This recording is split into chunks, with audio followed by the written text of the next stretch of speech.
Hello friend, मैं नीलेश कुमार आप लोगों का स्वागत करता हूं आपका अपना यूट्यूब चैनल सुपर मैथमेटिक्स में। आज हम लेकर आए हैं 12th क्लास का बहुत ही इंपॉर्टेंट टॉपिक कंटिन्यूटी, जिसे हिंदी में कहते हैं संतता, सातत्य या निरंतरता। या तो संतता कहेंगे या तो सातत्य या निरंतरता। जनरली हम लोग संतता ही इसको कहते हैं। कंटिन्यूटी 12th क्लास का बहुत ही इंपॉर्टेंट टॉपिक है, क्योंकि अगर कंटिन्यूटी हम लोग नहीं पढ़ेंगे तो डिफरेंशियबिलिटी नहीं होगा, और कंटिन्यूटी डिफरेंशियबिलिटी नहीं होगा तो हम लोग के डिफरेंशिएशन, इंटीग्रेशन और उसके एप्लीकेशन में कठिनाई का सामना करना पड़ेगा।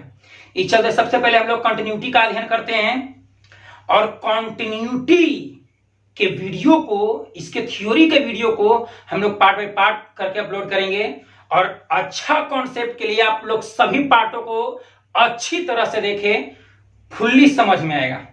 ठीक है, तो सबसे पहले हम लोग जानते हैं कि कंटिन्यूटी है क्या, संतता है क्या।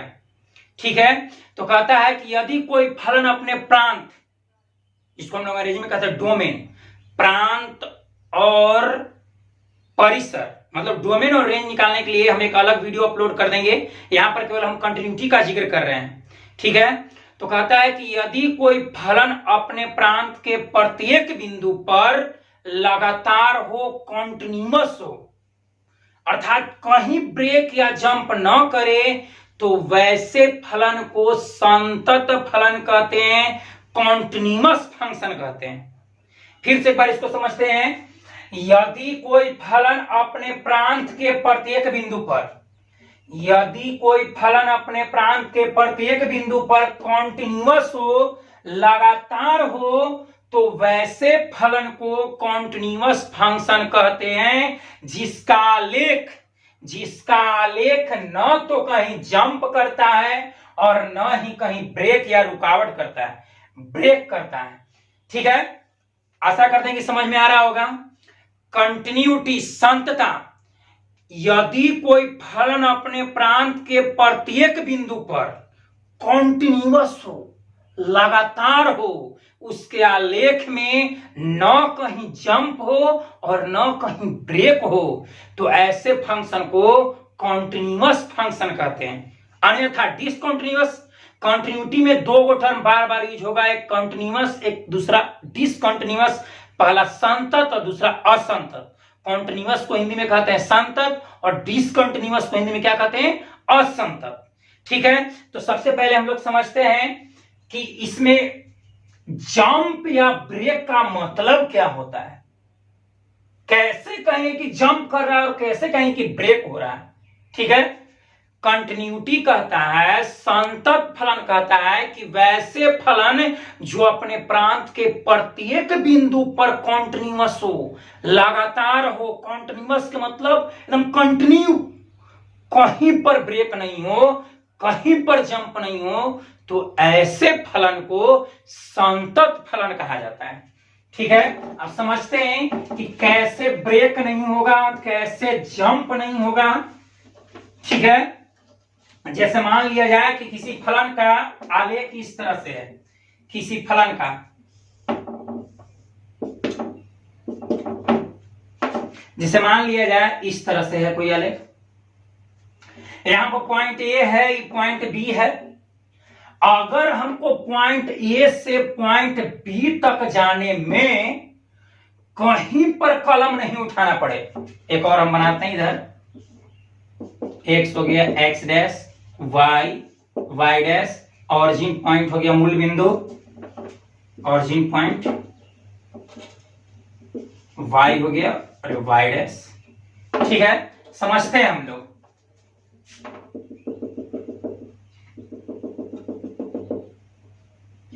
ए हो गया, ई बी हो गया। ठीक है, जंप क्या कहता है, ब्रेक क्या कहता है, किसमें जंप होगा, किसमें जंप नहीं होगा, किसमें ब्रेक होगा, किसमें ब्रेक नहीं होगा, इसके बारे में पहले हम लोग समझ लेते हैं, फिर आगे बढ़ते हैं।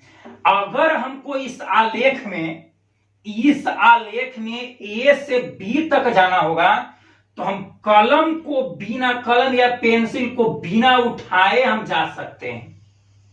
अर्थात कहीं पर हम जंप नहीं किए। जंप का मतलब यहां, फिर उछल के यहां, फिर उछल के यहां, तो हम कहीं पर जंप नहीं कर रहे हैं। और जब जंप नहीं होगा तो ब्रेक भी नहीं होगा। यहां से हम ए से हम बी तक जाएं तो देखिए हम कहीं पर जंप कर रहे हैं, कहीं पर जंप नहीं हो रहा है, एकदम कंटिन्यू पहुंच गए ए से कहां तक, बी तक।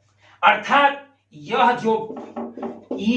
जो ग्राफ है यह कॉन्टिन्यूअस फंक्शन का ग्राफ है, कॉन्टिन्यूअस फंक्शन का ग्राफ है। अब डिसकॉन्टिन्यूअस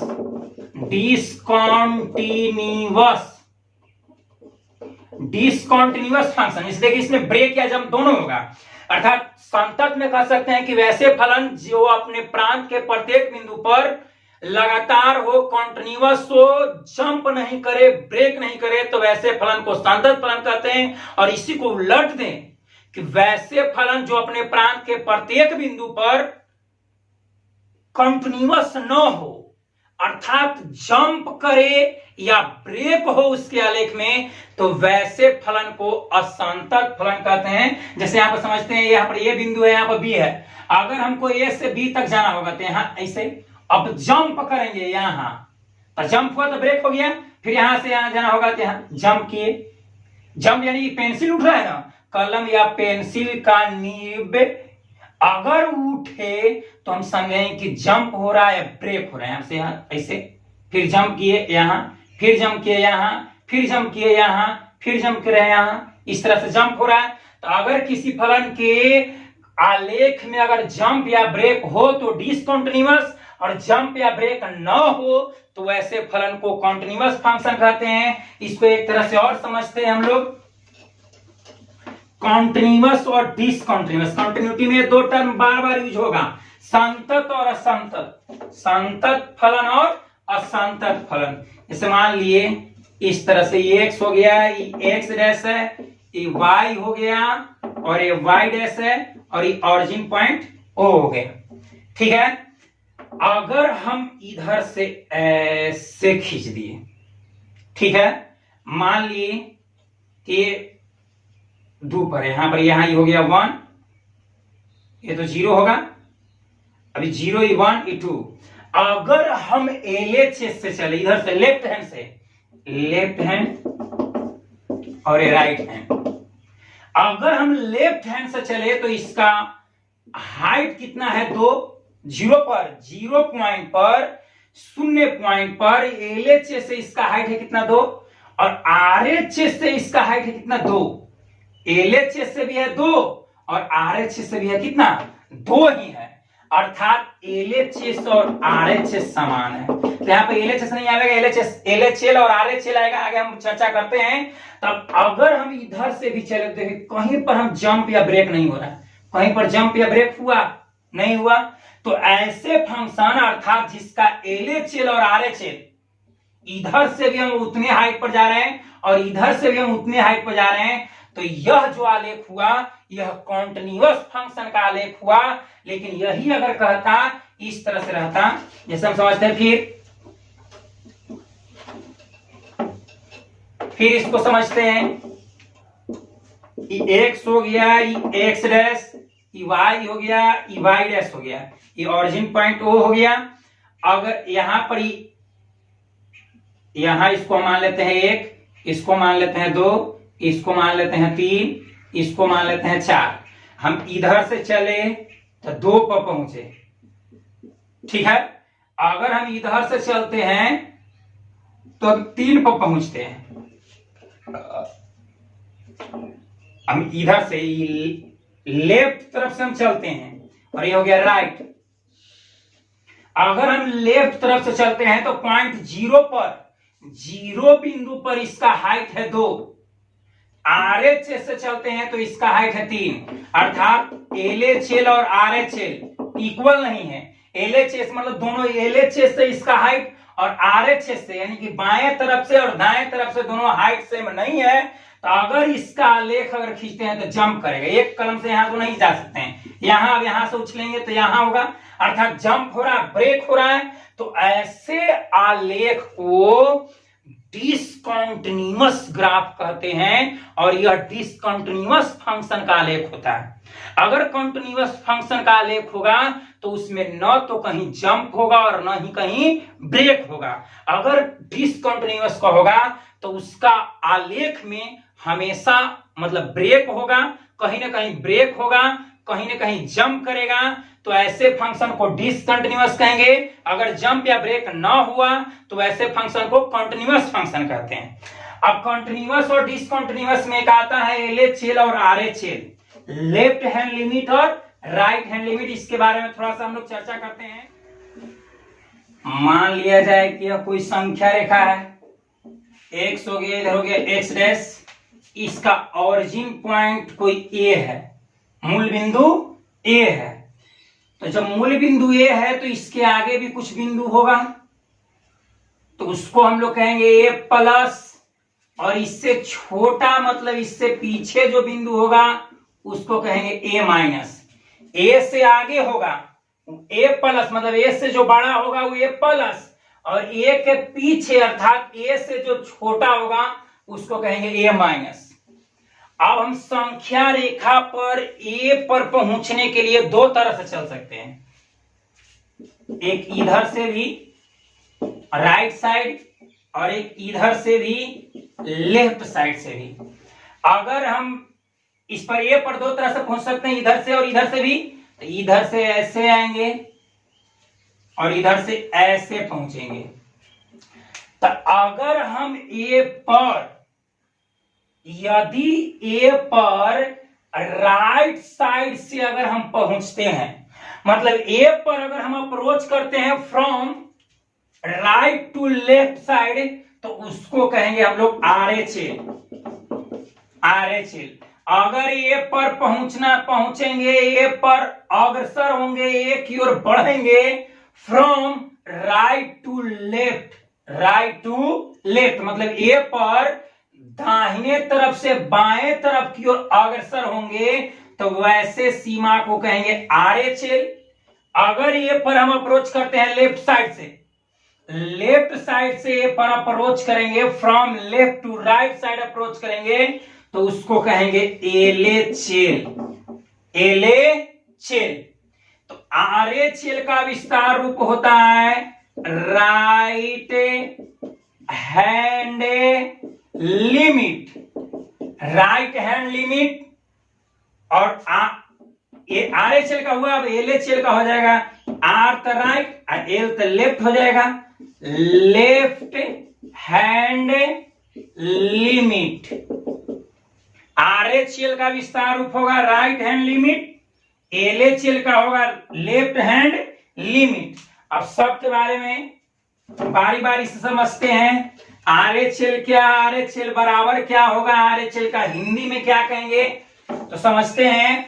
सबसे पहले एलएचएल के बारे में। एलएचएल अभी बताएं, एलएचएल का विस्तार रूप होता है left hand limit. Left hand limit बायां पक्ष सीमा, बायां पक्ष सीमा। एलएचएल बराबर हम लिखेंगे, एलएचएल बराबर लिखेंगे limit x tends to, limit x tends to a negative f of x। LHL बराबर limit x tends to a negative f of x, या फिर इसी को हम लिख सकते हैं limit x tends to a minus zero f of x। ठीक है, या फिर इसी को हम लिख सकते हैं लिमिट h टेंस टू 0। अगर h टेंस टू a है तो f ऑफ x, यदि अगर लिमिट h टेंस टू 0 रहेगा तो f ऑफ a, एलएचएल है तो a माइनस h। फिर से समझते हैं सूत्र, हम एक्सरसाइज बनाएंगे तो यूज करेंगे। एलएचएल बराबर लिख सकते हैं लिमिट, इसको पढ़ते हैं limit x tends to a minus f of x, या फिर इसको कहेंगे limit x tends to a minus 0 f of x, या फिर इसको पढ़ेंगे limit h tends to 0, h जो तीर है इसको हम लोग टेंस टू पढ़ते हैं, limit h tends to 0 f of a minus h, f of a minus h। ठीक है, इसको फिर से थोड़ा सा एक्सप्लेन करते हैं। हम अभी बताएं LHL बराबर, LHL बराबर, इसका विस्तार रूप होगा LHL बराबर लेफ्ट हैंड लिमिट, RHL रहेगा right hand limit, left hand limit बायां पक्ष सीमा, राइट हैंड लिमिट दायां पक्ष सीमा। ठीक है, LHL बराबर बताए limit x tends to a minus f of x, f of x। इसको पढ़ने के लिए भी हम लिख दे रहे हैं यहां पर, इसको पढ़ेंगे limit x tends to a negative, पढ़ेंगे limit x tends to a negative f of x। LHL बराबर limit x tends to a minus f of x, LHL बराबर सूत्र होता है limit x tends to a minus f of x। इसको हम लोग पढ़ेंगे, इसको हम लोग पढ़ेंगे, इतना को हम लोग पढ़ेंगे लिमिट x, जो तीर है इसको tends to a negative f of x। इसका अर्थ होता है x is approaching, x is approaching towards a from left। Hindi में कहेंगे, इसका अर्थ limit x tends to a negative f of x का अर्थ है x is approaching towards a from left, मतलब एक से एक की ओर बाएं तरफ से अप्रोच कर रहा है, अग्रसर है, उसकी ओर बढ़ रहा है। x is approaching towards a, x is approaching towards a from left, मतलब x a की ओर अप्रोच कर रहा है, किधर से? लेफ्ट साइड से, मतलब x बाएं तरफ से a की ओर अप्रोच कर रहा है, अग्रसर है, बढ़ रहा है। ठीक है, ठीक उसी प्रकार अगर यहां पर RHL रहता, RHL राइट हैंड लिमिट दायां पक्ष सीमा, तो अगर LHL था तो माइनस था, अब RHL है तो यहां पे प्लस हो जाएगा, RHL तो केवल प्लस यहां पे हो जाएगा। तो इसको पढ़ेंगे limit x tends to a positive f of x। अगर LHL रहेगा तो यहां पर माइनस, अब RHL रहेगा तो यहां पर कुछ प्लस, तो RHL बराबर limit x tends to a positive f of x। अब यहां पर x is approaching towards a from left, नहीं यहां पर क्या हो जाएगा? राइट, फ्रॉम राइट, मतलब एक से दाएं तरफ से एक की ओर अप्रोच कर रहा है, अग्रसर है, बढ़ रहा है उसकी ओर, उसके बराबर नहीं है, उसकी ओर अग्रसर है, उसकी ओर बढ़ रहा है। ठीक है, ये तो था LHL और RHL। अब हम लोग पढ़ते हैं कि कब कोई फलन संतत होगा और कब कोई फलन क्या होगा? असंतत होगा। तो पहले तो ये परिभाषा है संतत और असंतत का बता चुके हैं कि यदि कोई फलन अपने प्रांत के प्रत्येक बिंदु पर कॉन्टिन्यूअस हो, लगातार हो, कहीं जंप या ब्रेक न हो, तो वैसे फंक्शन को, वैसे फलन को संतत फलन कहते हैं, और यदि ब्रेक या जंप हो तो वैसे फलन को असंतत फलन कहते हैं। लेकिन यहां पर आप समझेंगे कंडीशन ऑफ कॉन्टिन्यूअस फंक्शन, मतलब संतत फलन के शर्त, संतत फलन के शर्त, संतत फलन के शर्त। ठीक है, तो पहला कंडीशन है यदि किसी फलन का एलएचएल, यदि किसी फलन का एलएचएल, आरएचएल और एफ ऑफ ए तीनों अगर बराबर रहे आपस में तो वह फलन संतत फलन कहलाता है। यदि किसी फलन का एलएचएल, आरएचएल और एफ ऑफ ए तीनों बराबर हो तो वह फलन संतत फलन कहलाता है। दूसरा है कि यदि एलएचएल बराबर एफ ऑफ ए हो। स्पेशल कंडीशन, यदि किसी फलन का आरएचएल हो ही नहीं, जैसे ऐसे समझेंगे,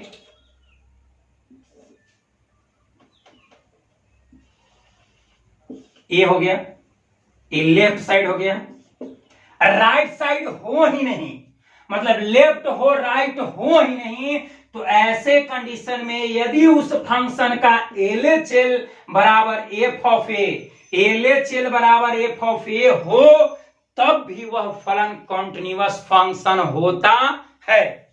तीसरा कंडीशन है कि यदि किसी फंक्शन का आरएचएल, यदि किसी फंक्शन का आरएचएल एफ ऑफ ए के बराबर हो। अच्छी तरह से जब इस सब पर एक्सरसाइज पर जब हिसाब मिलेगा तो फुल्ली एकदम अच्छी तरह से समझ में आएगा। यहां पर अभी कंडीशन हम लोग याद कर लेंगे कि यदि किसी फंक्शन का एलएचएल, आरएचएल और एफ ऑफ ए तीनों आपस में बराबर हो, तीनों परस्पर बराबर हो, तो वह फलन कॉन्टिन्यूअस फंक्शन होता है, संतत फलन होता है। दूसरा कंडीशन है कि यदि किसी फंक्शन का आरएचएल हो ही नहीं तो वैसी कंडीशन में एलएचएल बराबर एफ ऑफ ए हो तब भी वह फंक्शन कंटिन्यूअस होता है। और तीसरा कंडीशन है कि आरएचएल हो, एलएचएल हो ही नहीं, आरएचएल हो, एलएचएल हो ही नहीं, तो ऐसी कंडीशन में आरएचएल जब एफ ऑफ ए के बराबर में हो जाएगा, मतलब दोनों आपस में बराबर होगा, तब भी वह फंक्शन कॉन्टिन्यूअस होता है। सबसे स्टैंडर्ड फॉर्म इसमें ये वाला है, पहला कि यदि किसी फलन का एलएचएल, आरएचएल और एफ ऑफ ए तीनों आपस में बराबर हो तो वह फंक्शन संतत होता है, कॉन्टिन्यूअस होता है। या फिर अगर किसी फंक्शन का आरएचएल हो ही नहीं तो एलएचएल और एफ ऑफ ए बराबर हो तब भी वह फलन संतत होगा। और तीसरा है कि जब एलएचएल किसी फंक्शन का हो ही नहीं तो आरएचएल और एफ ऑफ ए अगर दोनों आपस में बराबर हो गया तब भी वह फलन कॉन्टिन्यूअस फंक्शन होता है। ये था शर्त संतत फलन के शर्त। अब हम लोग पढ़ते हैं कि असंतत कब होगा। संतत जब तीनों बराबर तो संतत, अगर असंतत की बात होती है, असंतत फलन के शर्त, असंतत, असंतत फलन के शर्त, असंतत फलन के शर्त। तो पहला शर्त है, हम संतत के जानते हैं कि यदि एलएचएल बराबर आरएचएल बराबर एफ ऑफ ए, अगर तीनों बराबर हो तो संतत होगा। यदि एलएचएल बराबर आरएचएल बराबर एफ ऑफ ए तीनों आपस में बराबर हो तो वह फलन संतत होता है। किंतु असंतत की बात आए तो यदि एलएचएल आरएचएल बराबर हो, एफ ऑफ ए बराबर न हो तभी असंतत होगा। या फिर एलएचएल आरएचएल बराबर न हो, LHL not equal to RHL equal to F of A, तब भी वह फलन असंतत हो। कहने का मतलब है कि अगर तीनों बराबर हो तो संतत, अन्यथा असंतत। अगर तीनों बराबर हुआ, एलएचएल आरएचएल एफ ऑफ ए तीनों बराबर हो तो वह फलन संतत होता है, अन्यथा किसी भी कंडीशन में वह फलन क्या होगा, असंतत। संतत अगर हुआ तो ठीक, अगर संतत ना है तो वह फलन क्या हो जाएगा, फिर असंतत। ध्यान देगा यहां पर एलएचएल बराबर RHL and not equal to F of A तो असंतत होगा। LHL not equal to RHL equal to F of A असंतत होगा। तीनों बराबर नहीं है, अगर तीनों बराबर तो संतत, अगर तीनों बराबर नहीं है तो क्या होगा, असंतत। LHL not equal to RHL not equal to F of A, तब भी वह फलन असंतत होगा। साधारण भाषा में हम लोग सीखेंगे कि अगर तीनों आपस में बराबर है तो संतत, अन्य किसी भी स्थिति में असंतत होता है। आशा करते हैं कि आप लोगों को यह समझ में आया होगा। अगर आप लोगों को यह वीडियो पसंद आए तो प्लीज इसको लाइक कर दीजिए। अगर इस चैनल पर पहली बार आए हैं तो प्लीज इसको सब्सक्राइब कर दें। अगर अच्छा लगा तो अपने दोस्तों के पास शेयर कीजिए ताकि उन लोगों को भी इसका बेनिफिट मिले। ठीक है, आज के लिए इतना ही। अगले पार्ट में हम कंटिन्यूटी का ही थ्योरी लेकर आएंगे, लेकिन इससे कुछ आगे। इतना पहले पूरा समझ ले, याद कर ले, बार बार इसको देखकर याद कर ले। अगला फिर हम दूसरे पार्ट में मिलते हैं। तब तक के लिए इस सबको रिवीजन करें, याद कर ले। ठीक है।